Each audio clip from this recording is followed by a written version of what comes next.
मी ह्या भागातला केळी उत्पादक शेतकरी आहे। सुरुवातीला आम्ही 2009 पूर्वी ऊस हे एकमेव पीक घेत होतो, परंतु त्यावेळेस कारखान्याची होणारी लूट, कारखान्यांची अडवणूक आणि मिळणारा ऊसाला कमी दर, त्यानंतर आम्ही या ठिकाणी उजनी परिसरातील सर्व शेतकरी, इंदापूर परिसर असेल, टेंभुर्णी, कंदर, बिटरगाव, इकडे अकलूज परिसरातील, ह्यांनी आम्ही ऊसाला कंटाळून केळी व्यवसायाकडे वळालो। मग केळी व्यवसायाकडे वळाल्यानंतर केळीचं कुठलंच ज्ञान आम्हाला तेव्हा नव्हतं। मग आम्हाला मदत मिळाली म्हणजे देसाई कंपनीचे अजित ओतारी साहेब होते, त्यांनी आम्हाला थोडंसं टेक्निक दिलं, बाबा केळी कशी रोपं कशी लावायची, ते आणायची कसं आणि त्याचं मार्केट कसं मिळवायचं। देसाई कंपनीबरोबर काय फिलिपाईनचे एक्सपर्ट लोक यायचे तिकडून, ते पण आम्हाला टेक्निक देत राहिले। मग ह्यांच्या सगळ्यांच्या विचाराने आम्हाला जैन कंपनीने खरं तर रोप उपलब्ध करून दिली। आम्ही जैन कंपनीचं या ठिकाणी मला मुद्दाम आभार मानावं वाटतं, कारण का तर जैन कंपनीने G9 ही जात आम्हाला दिली। त्या G9च्या रोपामुळं चांगल्या क्वालिटीची, चांगल्या पद्धतीची केळी या ठिकाणी उत्पादित झाली।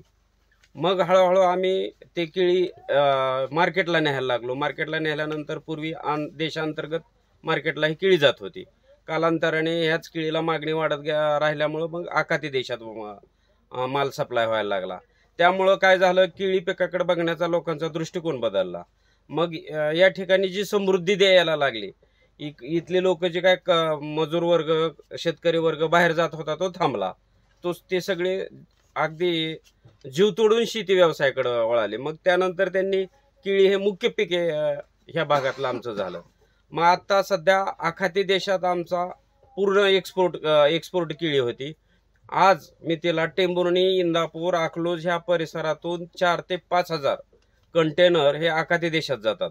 मग आखाती देशात केळी पाठवायची तर स्वतः शेतकरी काय पाठवू शकत नाही, म्हणून काय कंपन्या अस्तित्वात आल्या, देसाई सारखी, INI फ्रूट आहे, आमचे इथलेच शेतकरी मित्र आहेत किरण डोके, तेही एक्सपोर्ट करत राहिले।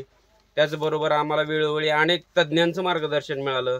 सोलापूरचे जिल्हाधिकारी कलेक्टर मिलिंद शंभरकर या ठिकाणी भेट देऊन तुम्हाला तुमच्या काय अडचणी आहेत त्या जाणून घेतल्या, त्याच्यात काय डेव्हलपमेंट करता येईल शासन लेवलला तेही त्यांनी आम्हाला समजावून सांगितलं।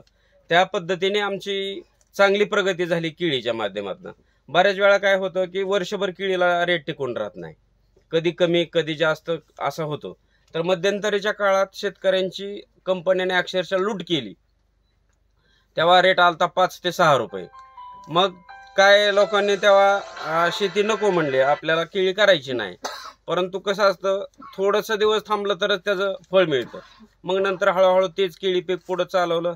आज मला अभिमान वाटतो, माझेच बंधू आहेत बाळासाहेब बसळे, त्यांना आज 1651 रुपये दर केळीला मिळतोय। त्याचा सर्व आम्हाला शेतकऱ्याला आनंद होतोय आणि आमचा जे केळीकडे बघण्याचा दृष्टिकोन वाढला, राहणीमान वाढलं। आज जे आपण पेपरमध्ये वाचतो की खेडेगावात मुली द्यायला दजवतात, तर हे सगळं जर आपण चांगल्या पद्धतीने केलं तर हे खुडून निघून एक वेळ असं पुन्हा एकदा पुढं आपल्या समोर हा प्रश्न येईल की शेतीच नंबर 1 राहील।